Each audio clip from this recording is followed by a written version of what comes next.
Hello and welcome back to another one of these videos in my series of ranking each era of Doctor Who through this tier list system. We've got 6 columns: absolute classic, great, good, okay, bad, and terrible. And obviously they're all self-explanatory. This is my favourite era of the show. I think Hinchcliffe and Holmes era is the best era, but no Doctor has more consistent and high quality writing than Jon Pertwee throughout his entire run. There's very little that's going to be towards the bottom of this list, and I'm going to try my best not to just chuck everything in the top couple of columns, because honestly I would if I could. And Spearhead from Space is an absolute classic. I've seen it a few times. I actually read the novelization a few days ago by Terrance Dicks. It's very good. I would highly recommend. It's just an incredible story, and if it wasn't for the 11th hour, I would say this is the definitive post-regeneration story. It's paced perfectly, just 4 parts, not too long, and it introduces all the core concepts of the show absolutely perfectly, as well as telling a compelling story that never feels rushed in all that time.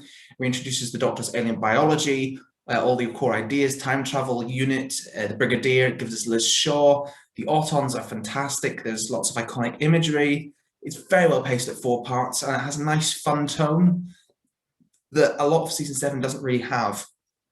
Season 7's a bit grittier and more intense than most of Doctor Who. Honestly, season 7's my favourite, so that's not a criticism, but Spearhead from Space is just a nice little fun romp to kick things off with wheelchair chases and loads of stuff like that. Doctor Who and the Silurians is good. I prefer to call it just the Silurians rather than Doctor Who and the Silurians, but each to their own. Some very rich themes in this one, such as xenophobia and how different groups are reacting to one another. Brilliant cast. Fulton Mackay is an amazing actor. I love him. Jeffrey Palmer's in this. He's brilliant. And I love that original Silurian design. Obviously, I was brought up on New Who, so I'm more used to the modern Silurian design, but I think this one is the best design that there's been. As I said, rich in themes. It's a little bit too long, which is why it's not quite great. But I don't know, this is weird to say this in current COVID times, but I love the virus stuff. I think it's brilliant, and it's horrifying and chilling. And this is the beginning of a run of dark, intense stories, very atmospheric, all of them as well. The Ambassadors of Death probably sneaks into great, to be honest. It's a Marmite one for people. I think I've seen a lot of people who think it's awkward and clunky and too long and poorly paced, but then I've also seen a lot of people who think it's one of the greatest, and I think it's a very good story. I didn't quite gel with it the first time I watched it, but the second time I thought it was brilliant. There's a lot of great cliffhangers, and it's a very interesting view on how humanity would react if peaceful aliens, contacted them. And this guy who's trying to engineer a war between the humans and the aliens. It's all a very intriguing plot, and it doesn't really drag for me over 7 episodes. There's lots of fun action sequences. It's very atmospheric. I think it's a top-notch story, and I'm just going to overload this entire tier with the top, but season 7, there was never going to be any in the lower categories, because Inferno is, as cliched as it is to say, the best Jon Pertwee story. It is a masterpiece. It's genuinely incredible. Sorry. We're talking way too much already. Inferno is immense, and it's got the best guest cast in all of Classic Who, in my opinion. It's between Sutton, Petra, Stallman, Sir Keith. They're brilliantly played out guest cast. And then it's a 7-parter, but it never feels dragged. And it's so intense. There's no music through most of it. Through episodes 5 and 6, all you can hear is the sound of the planet screaming out its rage, and it's furious. And it's intense, and the whole thing just feels you're on the edge of your seat the whole way through. Episodes 5 and 6 are incredible as this parallel universe collapses in itself. The parallel universe stuff is great. All of our parallel versions of our characters are brilliant and get brilliant stuff to do. Liz gets to shoot the Brigadier. The brigade leader, his descent from hard man in bully into this crumbling coward is brilliantly portrayed by Nicholas Courtney. Sutton and Petra are brilliant, and it's these characters, Sutton, Petra, and Liz, as they help the Doctor to save his world, but not their own. They know they're going to their deaths, and they still do everything to help him. And that episode 6 cliffhanger is the best cliffhanger in the whole show. I was honestly stunned when I watched it. I could not believe, Lord knows how audiences managed to wait a week between the episodes then, because that cliffhanger is unmatched. And it's horrible as well. And you see the lava coming towards them, and you see people just huddling together and dying and screaming. It's awful. And yet this story is so brilliant, and it also has fun at points, and it's very dark. I don't think it needs the Primords, but the episodes know worse off for them. They just add another layer of tension onto an already incredibly intense script. I think this is the best of the Pertwee era, one of the greatest of all Classic Who. It's a phenomenal story. I have a lot of time for Inferno, and I've watched it a good few times now, and it has not got old remotely. Terror of the Autons, good. I don't know if that's an unpopular opinion to not put Terror of the Autons really high up. It gets a lot of praise. To me, it's maybe a little bit overrated. I love Delgado. I'm going to just gush for the next 5 odd episodes about Delgado. He's incredible, and obviously Katie Manning as well. Jo is my favourite companion ever. I love her with Pertwee, and she's so ditzy and clumsy, but adorable in this episode as well. We also get Mike Yates, who I don't mind. I don't mind Mike Yates. I feel like I should probably talk about the unit era. I just love the unit format. I love Benton. I love the Brigadier. I don't mind Mike Yates either, even though he's a villainous traitor towards the end. What else have we got? Mind of Evil. Mind of Evil. I do great. I think Mind of Evil is incredibly underrated. When I started Classic Who from Spearhead from Space. I know it seems weird, but it seemed like a perfect jumping on point to me because it was colour, and because there was no more missing episodes, no recons to deal with. The whole thing was there, and it was the start of a new era. And Spearhead's the perfect pilot for me because it introduces everything so well. And it's a perfect jumping on point. I would thoroughly recommend it. If you haven't seen any Classic Who, you probably shouldn't be watching this video, but start from Spearhead from Space. I think it's a perfect jumping on point for anyone. So I had no real preconceptions about what the fandom's opinions were on episodes. So when I watched Inferno, I was like, that's 100% a masterpiece. Everyone's going to love that. When I looked it up, pretty much everyone did. And after I watched The Mind of Evil, I just assumed that that was a classic because I thought it's so good. But then it doesn't seem to have that much appreciation. I think it's probably the most underrated episode ever. The Master's got a brilliant plot. There is some of the best unit action ever. In fact, the best action in the whole show. The scene when the unit soldiers are taking the prison is immense. And it looks so grand in scale. And honestly, I think the director got sacked for, well, he didn't get sacked, but he went so far over budget on The Mind of Evil that the BBC never employed him again. And fair play, sir, because you earned it.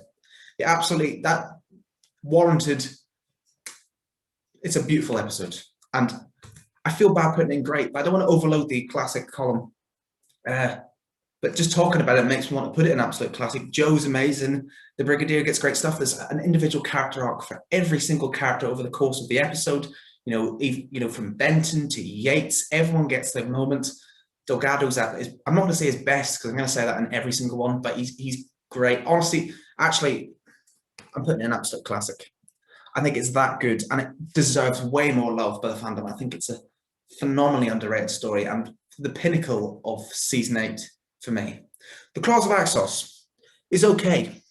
It's not a classic. It's very rich in its themes. I think there's a lot of things about globalism versus nationalism with all these England for the English style civil servants who are trying to turn this alien crash landing to their own benefit.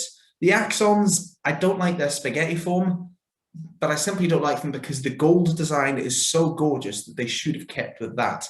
Delgado's great when he's having to team up with Unit, and the moral dilemma that puts the Brigadier in is very interesting to watch play out. I love the scene with Delgado clinging on the edge of the lorry, hypnotizing the guy in the wingmer. I think that's a brilliant scene. There's a lot of good stuff going on with Claws of Axos, but part 1 really is very, I don't know, it just doesn't really work for me. Also, the music on this one is not good. I'm normally a big fan of Dudley Simpson, and he was very experimental during the Pertwee era. But I don't know what was going on with the music in this one. It was really off-putting, and it detracted from the overall story, which has a very good ending, a very interesting ending. Colony in Space. I don't want to put it in bad. I don't want to put it in bad. I'll put it in okay.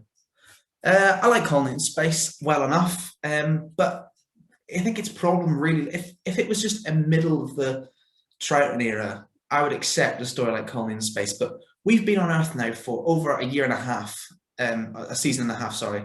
You know, we've had 7 stories on Earth. This is our first chance to go off worlds, to see some new planets, new people, and it's a quarry. It's a quarry planet with the most basic generic story ever. There's the people who live there and the people who are oppressing the people who live there. And the Doctor sides with the oppressed. And they go and take it to the corporations. Some interesting stuff about mining corporations and profit. And I like the guy who's sort of the ally who they find within the camp. But honestly, as soon as it gets to the actual plot, the Doomsday Weapon stuff at the end, the last 2 episodes are great. When we're exploring this civilization and the Doomsday Weapon, and when Delgado turns up and him and Pertwee are just electric on screen together. But just the stuff with the miners and the colonists, it's just like, we've waited 2 years to get off Earth, and it's just such a basic plot that could have been done anywhere. It didn't really require us to be on an alien planet to do it. So I think it's more where it's placed that really detracts from Colony in Space. So it's not bad, because I can tell, but it does feel disappointing in the context of this era. The Daemons is great. Genuine classic. I love Devil's End. The whole thing looks incredible. The shots in the dark, particularly with the lightning, and I love the TV reporter. It gives it an RTD era, before the RTD era feel. Same with Ambassadors of Death, actually, because that had a TV reporter as well. But it just makes this whole world feel more interconnected. And the Devil's End plot is really great. I love the Daemons. And the Masters at his absolute best. I know I'll say that a lot, but Delgado this is the ultimate Delgado performance.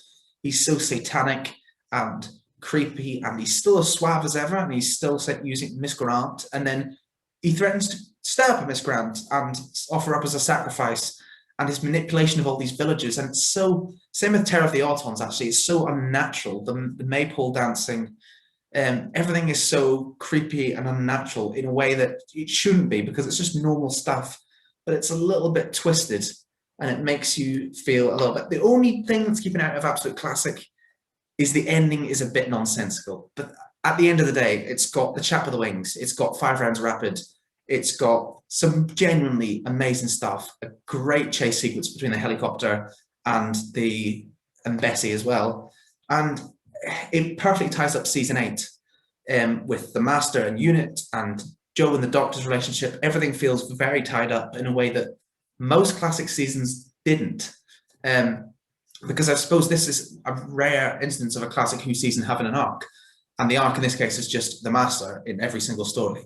And it's a very good way for that to be rounded off. Day of the Daleks. You know what? Absolute classic. I don't care what anyone says. I think it's absolutely great. I put it above the Mind of Evil, actually. Come on. There you go. Day of the Daleks. I've seen the original Daleks, and I heard their voices, and I understand why people have a gripe with that. But the special edition does absolute wonders with this. Nicholas Briggs redoes the Dalek voices. They add some special effects, and the whole thing just looks immense. And the whole script, you can just tell that the script originally was so rich, and it has some very nuanced ideas about the quality of mercy, because the guy that the Doctor saves, also, when he really shouldn't, there's no need for him to save this guy and to spare his life, but he does. And then that later helps them resolve the entire plot. And some great ideas about Quislings, and it's not even subtle, but it's very rich in its ideas. There's some great action sequences, and it moves at a real pace. And when I was getting my brother into Classic Who, which I'm still a mission I'm working on, this is the first Pertwee era story that I showed him, because it moves at a new Who pace. It's just so snappy, and it's well-paced, great action sequences, and a very clever timey-wimey plot, not too dissimilar to something that I feel like Stephen Moffat would have written in its timey-wimey shenanigans. And I love how it ties into back to the Dalek invasion of Earth and the 22nd century and this dystopian future. It's a brilliant story. It's the Brigadier versus Daleks, and the Doctor scopes some Ogrons And the Ogrons are brilliant. They need to come back. The design is absolutely holds up today. I think it's gorgeous. I'm a massive fan of Day of the Daleks, and some people seem to really hate it because they think that the Daleks were just add-ons, and I suppose they weren't necessary for the story, but they don't harm the story. The story's very good, and there's Daleks on top of that. I mean, you can't ask for any more. And the fact that the Daleks are in charge helps with the whole Quisling traitors working with the Nazis allegory that's going on. So I don't have any issues with this. I think it's a phenomenal story, and I'm very confident in putting it in the absolute classic bracket. The Curse of Peladon. Good or great? We'll whack it in good. I really enjoy this one. The budget shouldn't hold to this, but it looks incredible. Obviously, it's got the whole EU allegory thing going on, which means it feels a little bit outdated, but then it's a much deeper than just a Britain joining the common market thing going on. It's a very nuanced portrayal of the manipulation of religion and tradition for tradition's sake, and all of these ideas, which I think are very well handled. And what I really love about the story, other than the setting and the obvious, it's got John Pertwee and Katie Manning in it, is the fact that it's like a Shakespearean drama, and there's all these courtroom scenes of the king talking to his senior advisor who's betraying him, and yet it has the wackiest aliens ever. And it's like Doctor Who meets Shakespeare in the most grandiose possible fashion, with the big courtroom scenes, and then there's Alpha Centauri, who looks ridiculous, but is just such a wonderful little character. Or that little green guy who's in the chair, who's betraying them all. You know, and having the Ice Warriors is a nice red herring, because there's the Ice Warriors, oh, well, they're the bad guys. We've got them back, that's great. We love the Ice Warriors, but then they're actually the good guys, and they've changed the ways, and that's a nice red herring. And the guy, Hepesh, who's the villain, is actually a very good villain. He really enhances this episode, and it's a very nice off-world plot in this era. Not that I was getting sick of the unit stories or anything, but it's a very nice off-world plot. I don't really have any gripes with this one. Honestly, I think I'll put it in great, actually. Yeah, I know, I keep doing this. I keep trying to put things lower down so that the list doesn't bog up at the top, but what do you know? The Sea Devils. Great. I'll put it just below the Daemons. Sea Devils is brilliant. On my original viewing, I thought it was the highlight of season 9, but I've become a bit of a Day of the Daleks fan since then. The only thing that is a gripe with the Sea Devils is that it should have unit. I think it would have been a phenomenal unit story if they had them in it. And it felt like a great opportunity to have unit at the sea. Instead, we have the Royal Navy, which is not a problem. And they actually were able to film on ships and stuff. And it looks brilliant as a result. It really does. The Sea Devils are great. I prefer them to the Silurians. And in fact, this whole story is the Silurians, but with more action and slightly less thoughtful. But the action really works. There's boat chases, they've been bombing the sea, and it's got Delgado. If it wasn't for the Daemons, I'd say this is the ultimate Delgado performance. He's amazing, and I love how he's not hypnotizing anyone. He is just manipulating everyone. He's manipulating Trelchard, the guy who runs the prison. He's manipulating everyone in the story. He doesn't need hypnosis. He's just totally in control, and he just wants to give over the planet to the Sea Devils, not to rule it, just to annoy the Doctor, and that's quite an admirable thing. And Delgado and Pertwee are so good here. The sword fight, the knife-throwing cliffhanger, and the bit when Pertwee goes to meet him, and then he stands up to shake his hand, and then he's like, sort of thinks better of it. And him watching the kids' TV program and thinking that it's real life, like a nature documentary, is such an iconic moment. I don't know why. I think this is a brilliant story. Again, just try not to chuck everything absolutely classic. The music, slight detraction. I don't know who was on the music today or that day, but it wasn't so good. But the film and locations are incredible, genuinely next level. And Pertwee's in his element in a naval setting. He really is. The Mutants. Terrible. Oh, when I was watching Classic Who, as I said, I started from Spearhead from Space. So when I got through to the Mutants, I hadn't seen anything bad. I was just like enjoying my journey. And then it was a real sticking point for a long time. It took me ages to get through it. Even after episode 1, I knew it was going to be weak. And it's just dull for 4 episodes. And more baffling is it's sci-fi it's an apartheid allegory, but it's a sci-fi that deliberately dilutes its own politics. I mean, that's just mind-boggling. They had a lot more apartheid stuff in, but they cut it out for no reason. It's not like the plot is already full to bursting with ideas, because it's really not. And it's just dull for 4 episodes, and then it becomes mental when the guy turns into this weird floaty angel creature. And it's just, what has just happened? And it's enjoyable. The whole thing's enjoyable. The whole thing's not enjoyable. I don't know why I said that. I mean, that bit's enjoyable. The bit when he turns into an angel is an enjoyable mad bit, but it's 4 episodes of just dullness to get there. Everyone looks like they're just having an off day. It's overly bad. It's badly lit. The cave sequences look gorgeous, the psychedelic cave sequences, but not in a... Most of the plot is in this big white set, and it does not look good. And it's rare that the Pertwee era genuinely disappointed me, but the Mutants is just so dull. And again, the Time Lords have sent the Doctor on a mission, and he doesn't know what the mission is. And it just feels like it's just falling into trope bingo in points. There's a lot of escaping and getting captured and re-released, and a bunch of pointless side characters that don't really add anything. It's got something to say, but it dilutes its own message. And I don't see what the point in sci-fi is in doing that. The Time Monster apparently has a lot of complex ideas to say, but Lord knows what they are, because the Time Monster is one of the most insane episodes ever. I'll put it in bad because it's objectively bad, but it's also quite fun, and I have a good laugh with it.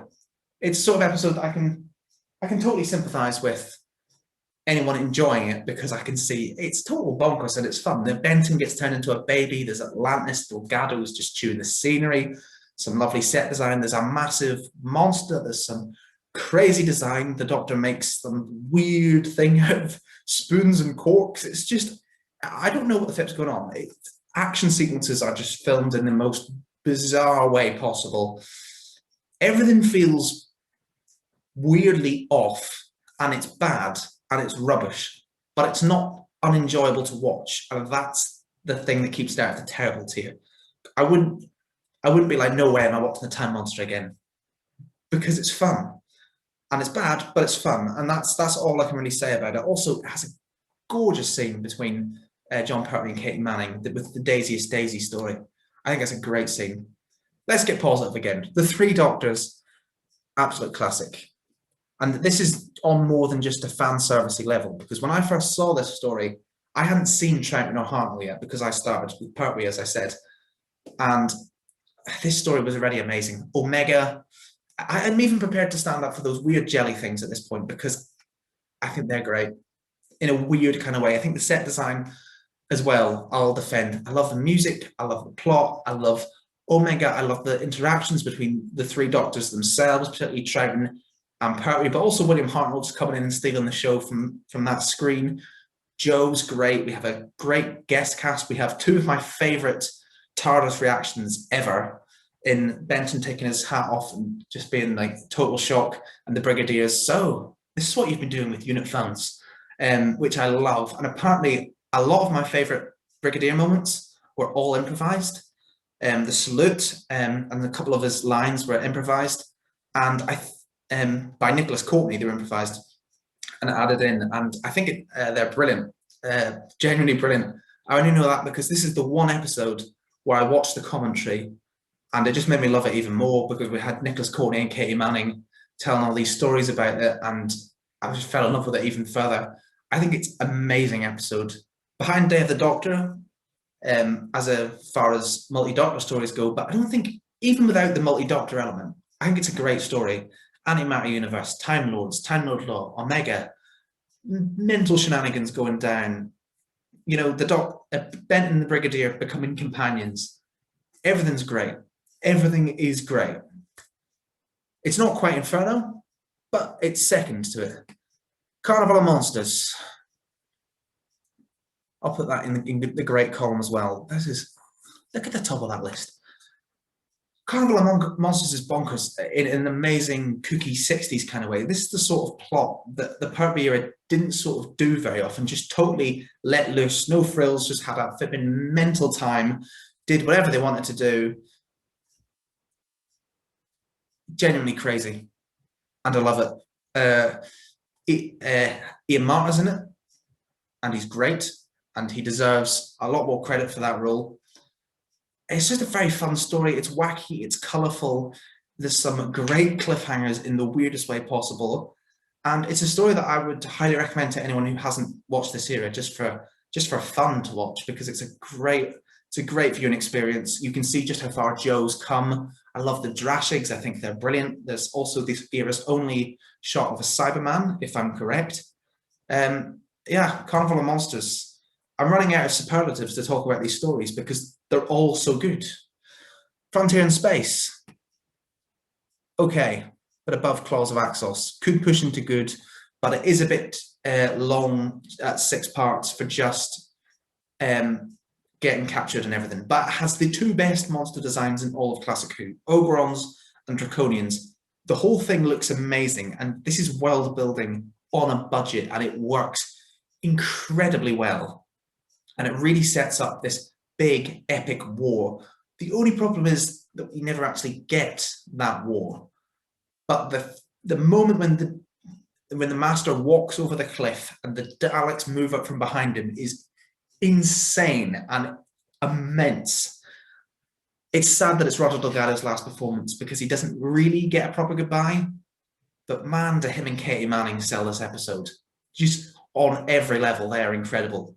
They're also probably the 2 best things about this era.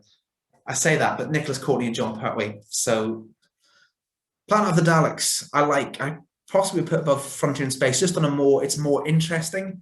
And I also quite like the Cookie Terry Nation-y thing going on. Like there's a bit when they just escape up a vent, up a big chimney by floating, and it's sort of the weird stuff that I like. There's invisible creatures, which is very basic Terry Nation, but a lot of the stuff is very fun, and I do enjoy Planet of the Daleks, but it's not anything particularly special, but I do think it's very good. On the note of particularly special, the Green Death. I'll put below Carnival of Monsters. I think the Green Death's brilliant. I mean, the first time I watched it, I didn't quite get on. The CSO, I suppose, green screen is not good, and it's clearly at its worst. And also, I mean, that's forgivable. It's in itself, if it's like the scene when they're going down the river, basically. But for stuff that they actually could have filmed, they didn't need to be standing in a field and filming it in a green screen. They could actually just have gone to a field. So I can't forgive that. But the stuff this story does with Joe and with the Brigadier, it's also one of the most nuanced portrayals of any subject matter ever in the history of this very political show, because it shows all these different elements and arguments. You know, it does show the perspective of these miners when the environmentalists are talking down to them and they're like, well, it's all right for you, but we need jobs. And it actually explores that. Yes, it's on the side of the environmentalists, very much so, and it actually gives some solutions to the world's problems. It doesn't just orphan 55 it actually integrates it into a plot. This is how Arachnids in the UK could have been done if it had been done with any level of, well, basic script writing knowledge. I think The Green Death is a great story, and the ending is perfect. Possibly one of the greatest moments in the Pertwee era. You know, when he just holds the glass up, and then he gets up, goes out, and he gets in his car, and all the Brigadier is saying he's a jolly good fellow, and Benton's dancing around, and everyone's enjoying themselves, and he's losing Joe, and he just drives off into the distance with no music into the sunset. It's perfect because it doesn't feel, it's not any big Tennant Rose trapped on either side of the wall romance thing. That's not going on. It feels like a father losing his daughter, the fledgling flying the coop, and it's very sad as a result. And I'm a massive Joe fan, so it's going to get me on that level. The Time Warrior is the last true classic of the John Pertwee era. Actually, I'm going to put it above the Three Doctors as second. I think this story is amazing. It's so fun. It just doesn't take itself too seriously. And that's a problem that later Sontaran stories sometimes fell into.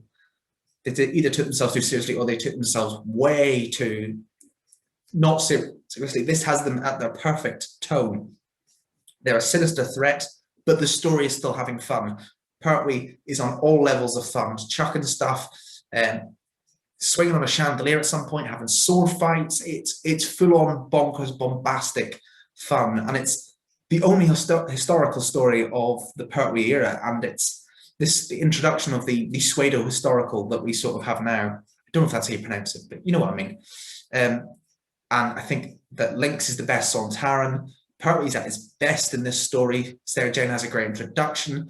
There's a lot of funny dialogue. Robert Holmes' wit is sprinkled all across the story. I think it's a genuinely incredible watch, and yeah, it is the last true classic. Season 11 is a weaker season by Pertwee standards, but it gets off to an immense start, and it doesn't overly slow up. I would put Invasion of the Dinosaurs in good, and honestly, I could push it up to great. Actually, you know what? I'm just going to do it. I think Invasion of the Dinosaurs is great. Not going to lie. In a weird way, I don't care about the puppets. I don't mind. I've never really cared about effects. I don't think that makes much of a difference. I know I brought it up in The Green Death, but that's only because they could have filmed it naturally. But the puppet, they don't have dinosaurs, and it's a brilliantly paced conspiracy plot with lots of fun twists and turns. It really pushes the unit team to their extremes by having the Doctor forced to become an outlaw. It has Mike become a traitor, which is actually a really shocking moment. It has Benton's best moment when he basically commits treason to help the Doctor, and then the Brigadier later sides with him as well. So it really brings out the best in all these characters, and it just totally shifts gear about 3 episodes in. And just when I think I'm starting to understand what's going on, Sarah Jane turns up on a spaceship, or what we think at the time is a spaceship, and the whole plot just goes insane, and it's brilliant. I think it's the last story in the Pertwee era that I genuinely really enjoy, actually. Yeah, great. I feel like the good column is slightly underserved here, but I'll leave it there. I'll leave it there for now. Yeah, I think it deserves a reappraisal. People always just look down on it badly because of the effects and say, oh, the puppets are rubbish. And I don't think they're that bad. I think they're all right. And there's a lot of good character stuff going on here, and a good script, a good plot. So that's the main thing. Yeah, love the story. Death of the Daleks, terrible. Not as bad as the Mutants, but seriously, really bad. The worst Dalek story in the entirety of the show. And I enjoyed Pertwee's Dalek stories for the most part, but this was just not good. The Daleks are pathetic. They get beaten up by tribal cavemen with sticks. They try to return to a cunning Daleks, but they're just not cunning. Everyone knows they're going to betray them. It's not clever. It's just stupid. And there's going into the place on Spearhead, is that the planet's called? And there's a cliffhanger where it's just the Doctor sees a red and white floor. I say, what is going on? Sarah Jane's written at her worst, and also in a slightly sexist, demeaning manner, which is so unlike what we're come to expect, particularly in the Pertwee era, where she's at her most overtly feminist, shall we say. But Terry Nation doesn't appear to be on the same page as the writers with that. And Sarah Jane's sort of damselized. It's not a good story for the Daleks, not a good story for this companion. Pertwee's still giving it his all, but I'm pretty sure this is the story where Pertwee decided he was going to leave the role, and I sort of understand why, because his era does sort of go out, not in a bad sense, but it does sort of peter out at the end. It doesn't go out in the blaze of glory that it's sort of deserved, I think. Monster of Peladon. Okay. It's a very basic runaround. It's a return to Peladon, which is nice. There's some great moments. I like the new Queen of Peladon. She's great. Ice Warriors are back to being villainous, which is a bit predictable, but okay. There's some nice twists and turns and some great stuff between Sarah and the Doctor, but it's 6 parts, and it just sort of is a bit of a runaround. So I don't have anything particularly negative to say about it, but it wouldn't push it above this either. And Planet of the Spiders, I would put in okay as well, behind Monster of Peladon, I think, behind Claws of Axos. It's not what I wanted for Pertwee's era to go out with. I think the first couple of parts with the sort of Buddhist stuff going on, and I love the big chase sequence. I know people take the mick, but it's brilliant. I think it is great. It redeems Yates, which I quite like. It has the unit characters, and the only detracting factor that's keeping it out of the higher levels is that when we actually arrive or on the planet, what's it called? The blue stone is from, Matt Smith can't pronounce it. Oh, I can't remember what. Whatever it is, when they arrive there, it's just, it turns into a basic plot where there's these oppressed people and the spiders are oppressing them and the Doctor's siding with them and they're on a curfew, and then there's a couple of brothers who don't get on and their dad is the leader of this revolution, but he thinks that they're too young and inconsiderate, and it just derails the plot. But when it actually focuses, parts 1 to 3 and part 6, it's great. And I love his regeneration scenes so much. I also love how it depicts his sort of fall from grace. I'm not sure if that was done as well as the writers intended, but it's sort of, he's a victim of his own greed, because we did see him in the Green Death go to this planet and take their crystal, and that is what's caused all of these problems. That's what's caused every single thing that has happened and everything that's happened to all these people. So it is a consequence of his own greed, but I'm not sure it's quite the downfall that they were sort of anticipating. But his regeneration scene is perfect. Atia, Sarah Jane, the Brigadier is iconic. Here we go again. And then it just feels so much like a death. There's so much weight to it. And maybe it's just because I love this era, and you can probably tell by this list, I do adore this era. I think it's incredible, the very best. And it just feels like a gut punch, like a proper death of a beloved family member or something when Pertwee falls on the ground. And that leads into the Tom Baker era, which is going to be a mammoth video to get through, because look how long this video has gone on already. And Pertwee's got 24 stories. Tom Baker has 42. Honestly, I try to keep the length of these videos down. I try as much as possible to keep the length of them down, but it never makes a difference. I've seen other people do these exact same tier lists and their videos are like 8 minutes long, 10 minutes long. Mine end up like 30, 40 minutes. I just can't help it. As soon as I get talking about this, particularly Pertwee, it just snowballs completely. Honestly, I love this era. I love the characters. Between Katie Manning, Nicholas Courtney, John Pertwee, and Roger Delgado, this is the best era of classic Who. Well, please tell me what your thoughts are about this era and these characters down in the comments below. Until then, until Tom Baker, I say au revoir or something. Does that mean goodbye?